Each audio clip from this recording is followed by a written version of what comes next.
In this program, we've been talking about individual behavior, and your employees' behavior. We talked about the assumptions that managers bring to the job and how those assumptions often drive a way of management that creates a self-fulfilling prophecy. And if you remember, we talked about motivation and perception and perceptual distortion, and then cognitive dissonance reduction, that process where people lie to themselves when things don't go quite right. Managers have to manage their people in a way that permits open communication so that they, the employee, and you, the boss, really have a clear understanding of what's going on. In management, relationships are everything.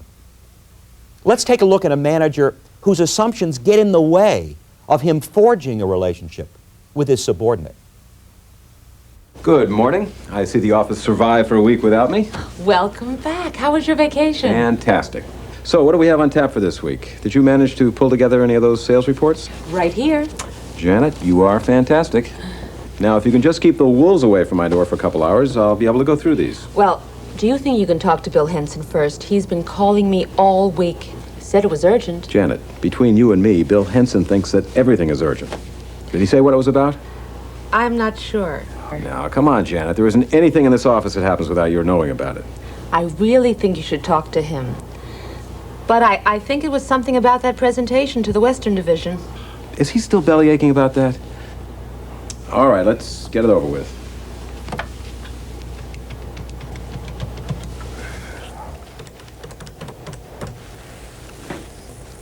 Hi, Sam. Jim Baxter. Yeah, I just got back in last night. Oh, it's fantastic. I'll tell you one thing, they've got one of the best golf courses around. That's right, every 4 holes, free pina coladas. The time you're done with that course, you could care less what your score was. Yep. Listen, I've got those updates right here. Why don't you give me a couple hours to go through things, and I'll give you a call. All right? Good. Good morning, Bill. Have a feeling I know what your problem is. It's not a problem, really, Jim. Oh, come on, Bill. Let's not play games. If there's something wrong, I want to know what's on your mind. And I know there's something on your mind. Well, okay. It's about that pitch we made to the Western Division. Excuse me for a minute. Jim Baxter. Hi, Tom. Yeah, I just got in last night. No, not yet. Sure, I'll give him top priority. I just got to take care of a few things here. I'll give you a call later this afternoon, all right? Okay, good. Go ahead, Bill. Look, if this isn't a good time, I could come back later. What about the pitch? You know, I told you it was just one of those things. Maybe the timing wasn't right, or whatever. Anyway, it just didn't pan out. I know, but I thought... Look, Bill, I know how seriously you take this work. I certainly don't blame you for what happened. Blame me? Why would you blame me? I just told you I didn't. Look, Jim, I've been working on this material for 6 weeks. Weekends, nights... I'm aware of that. And that's what's really eating you, isn't it? No, that's not it at all. I just felt I should have been included in the final presentation. So that's it. Well, you and I both know that was never part of the assignment. That isn't even part of your job. That was never made clear. Besides, if you'd given me half a chance, I could have sold the whole plan. Look, Bill, I'm not going to argue with you. You know, there are a lot of things around here that are more complicated than you seem to realize. There are reasons why I couldn't include you in that presentation that I can't and won't discuss with you. Besides, as far as I'm concerned, it's water under the bridge. The job is done and the matter's closed.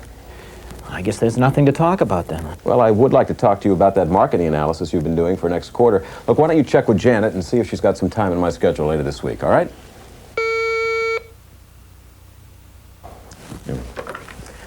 Jim Baxter? Yeah, it was great, thanks. Right, I just spoke to Tom about that a little bit earlier. I'll call you both. I'd like you to be there, too. Okay, good. Bye-bye.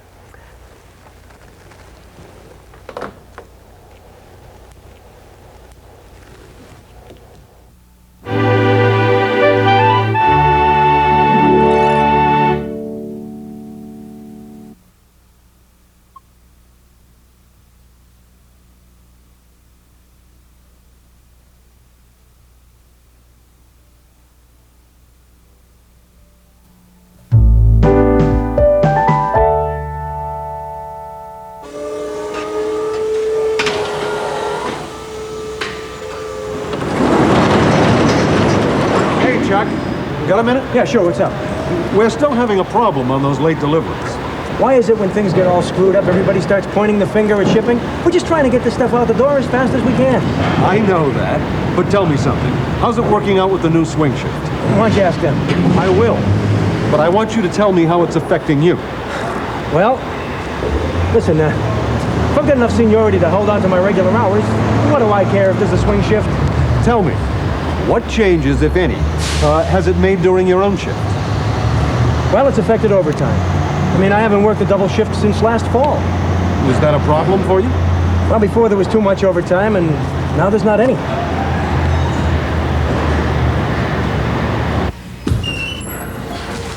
So the swing shift has changed things. Has it caused any other problems? Listen, Frank, I'll be honest with you. Those guys in the swing shift come in here, and all they do is fill up the loading docks at night. I mean, then we got to come in here and deal with the drivers and all the paperwork for their stuff. You mean you're doing all the paperwork for both shifts? I wasn't aware of that. So it is. Why can't they do their own paperwork? Don't ask me. I am asking you.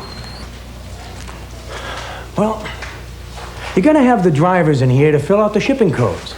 Could the rest of the information be prepared on a swing shift, and then you could just finish it when you come on? Yeah, I suppose so. But I don't see why we can't get some drivers in here at night. I don't know. It's a possibility. Certainly worth looking into. Tell me something else, Chuck. You mentioned that you're not getting any overtime at all now, is that right? Yeah. What are you getting at? Well, if we do start running shipments on the swing shift, would you want to fill in 2 or 3 nights a month? That would make more sense to me than putting someone new on. And I've got to do something to get those deliveries back on schedule. Yeah, 3 nights a month would be better than nothing. Okay, let me look into it. And I'll get back to you one way or the other before the end of the week. Can you think of any other issues that are affecting the shipping times? No, not really. Okay. Let me know if you think of anything. Thanks for your help. Sure.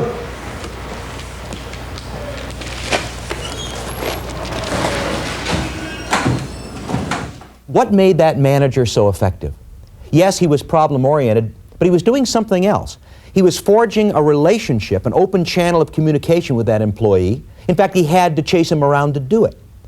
And to do it, he applied some basic skills, LQCs, listening, questioning, and clarifying, over and over again. Listening is not a passive art. It's very proactive. Listening is eye contact, it's body language, it's what you say. Watch his body language, listen to what he says as he almost invites the employee back into the discussion to work on the problem that's of concern to both of them. I've got to do something to get these deliveries back on schedule. Sure. 3 nights a month is better than nothing. Okay, I'll look into it. And I'll get back to you one way or the other before the end of the week. Can you think of any other issues that are affecting the shipping times? He was using questioning skills. Some of his questions actually drew information out, and other questions prompted focusing the information down, narrowing it. Let's take a look at how he used open-ended questions to get more and more information to help diagnose that problem. Tell me, what changes, if any, has it made during your own shift? Well, it's affected overtime. I mean, I haven't worked a double shift since last fall. And now, closed-ended questions. Tell me something else, Chuck. You mentioned that you're not getting any overtime at all now, is that right? Yeah. Those closed-ended questions help refine, help narrow the discussion down. He was also clarifying, paraphrasing, summarizing, to make sure that they both had a clear understanding of the issues. For example, I'm going to be honest with you, Frank. Those guys in the swing shift spend the whole night filling the loading dock. Then when we come in here, we've got to deal with the drivers and all the paperwork for their stuff. You mean you're doing all the paperwork for both shifts? I wasn't aware of that.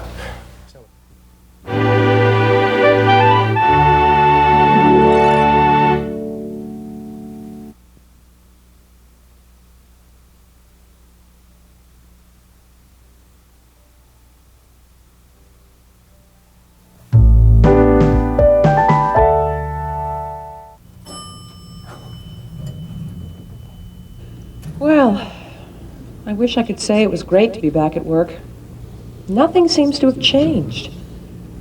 And here comes Nancy, and I'll bet she's still having problems with Thompson's branch. Oh, hi, Susan. How was the course? Oh, great. I'm now an expert in interpersonal communication.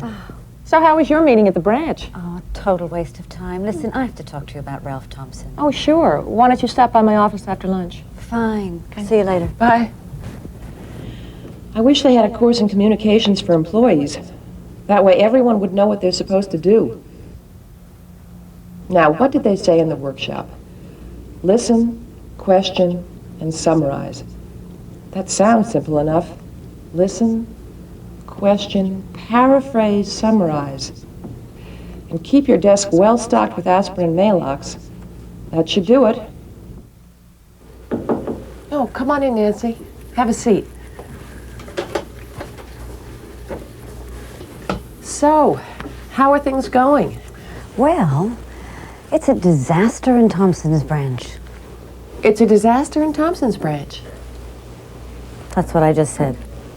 I know that's what you just said. Why do you think it's a disaster, Nancy? What is this, Susan? 20 questions? No, I just want to know your feelings about the situation. What do my feelings have to do with it?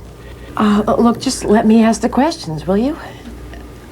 Now, how do you feel about the situation with Ralph Thompson? Okay. I don't know what kind of game this is, but you're the boss. Yeah. Let's see. When I'm in a room with Ralph Thompson, my feelings are that I want to quit my job, move to Vermont, and raise sheep. Would you like a partner? Okay. Let's just take this one step at a time. Tell me about the meeting. Well, the meeting started out all right.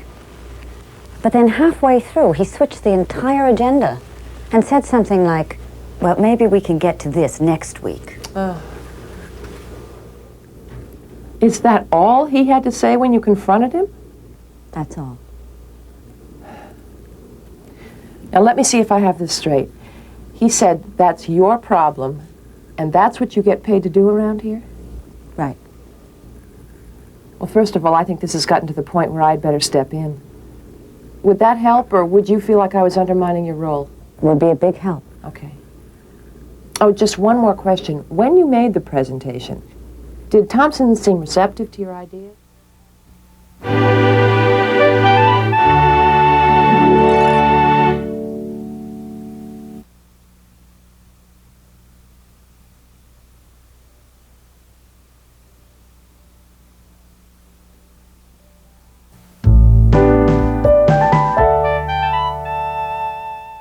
Hi, Bill. Thanks for coming by. Why don't you have a seat?